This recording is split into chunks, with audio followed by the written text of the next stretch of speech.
आमे दीक्षा नेबा समय आमको एक दीक्षा पत्र दि जाए जो आम इष्टभूति किपरि करिबा से विषय लिखा जाए। आसंतु एबे आरंभ करिबा।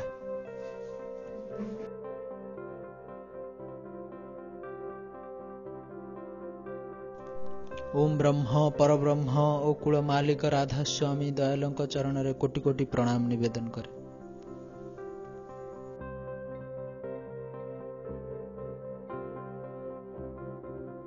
एबे चक्रपट ध्यान आरंभ करिबा।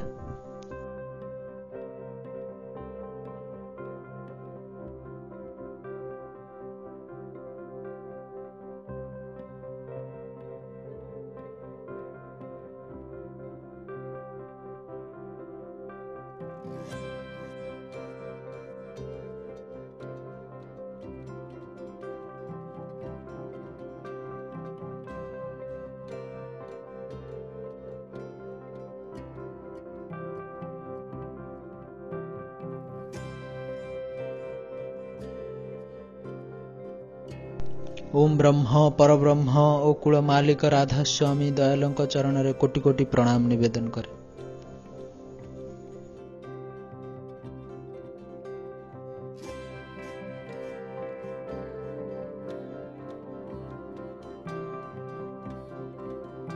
स्वतः अनुज्ञा। मु अक्रोधी मु अमानी मु निरलस काम लोभजित बसी मु इष्ट प्राण सेवापटु अस्ति वृद्धि जाजन जैत्र परमानंद उदीप्त शक्ति समृद्ध तुमरी संतान प्रेम पुष्ट चिरचेतन अजर अमर मते ग्रहण कर प्रणाम निय।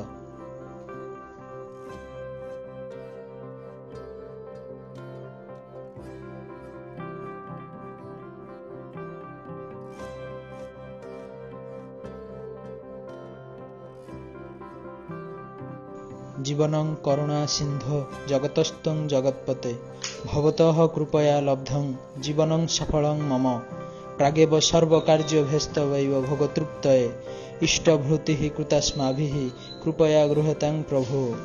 जीव जगत जीवन कारण करुणामय प्रभु तुमरी दयारे लभिछि जन्म पाइअछि मुहि सबु।